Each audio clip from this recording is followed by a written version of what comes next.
umaga po sa ating lahat. Panibagong araw ang binigay muli sa atin ng Panginoon upang makita natin ang kapangyarihan at paggalaw ng ating Diyos sa araw-araw nating buhay. Ngayong umaga, tayo po ay magbasa ng salita ng Panginoon na mababasa po natin sa unang Pedro, chapter 2, verse 12. Sabi ng Lord, mamuhay kayo ng matuwid sa harap ng mga hindi sumasampalataya, upang bagaman pinupunan nila kayo bilang mga masama, ay makita nila ang inyong mabubuting gawa at luwalhatiin ang Diyos sa araw ng pagbisita. Purihin po ang salita ng Diyos. Ang ating pong pamumuhay, mga kapatid, bilang isang mananampalataya ay dapat magsilbing halimbawa sa iba, upang kahit tayo'y pinupuna o inuusig, ang ating mga mabubuting gawa ay magtulak sa iba na magbigay papuri at kaluwalhatian sa ating Panginoon.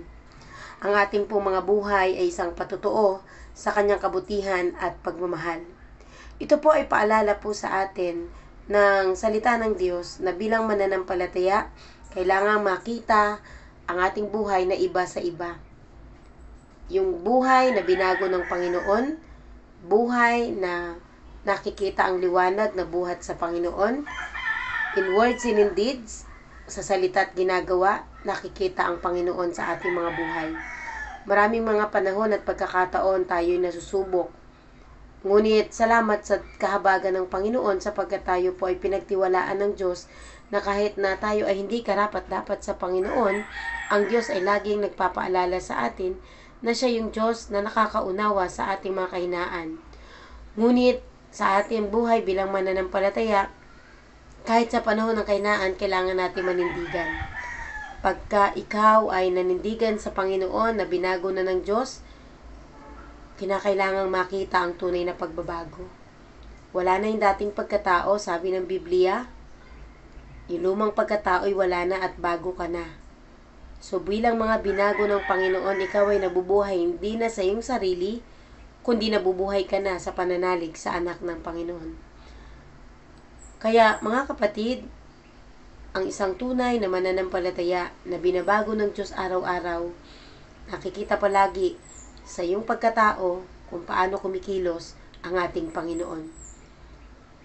Huwag nawang mangyari na tayo po'y laging masubok at hindi makapasa sa pagsubok na iyon. Kailangan nating panghawakan ang salita ng Panginoon at patuloy na magpakover ng banal na dugo ng Diyos at manalangin upang hindi tayo lumagpak sa pagsubok na ating kinakaharap.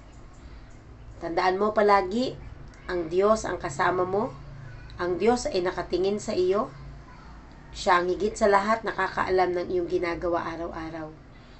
Kaya siyasatin ng Panginoon ang ating puso at isipan na kung saan wala siyang makitang bahid dungis sa ating mga buhay. Kaya ang talatang ito ay nagpapaalala sa atin na tayo po ay mamuhay ng matuwid at patuloy na maparangalan ng Diyos sa lahat ng ating mga ginagawa. Kaya tulungan ka nawa at tulungan tayong lahat ng ating Panginoon. Lord, salamat po, bagamat hindi po namin kaya ang mga bagay-bagay sa lupa, ngunit salamat na gagawa namin dahil sa tulong mo. Tulungan mo po kaming muli, O Diyos, na laging mag-extend ang pagmamahal sa aming kapwa.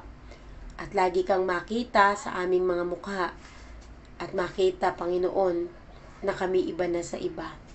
Panginoon, hawakan mo kami na mahigpit at magawa namin ang kalooban mo araw-araw. Pagpalain mo po, O Diyos, ang mga lingkod mo na nais sumunod sa iyo, Panginoon.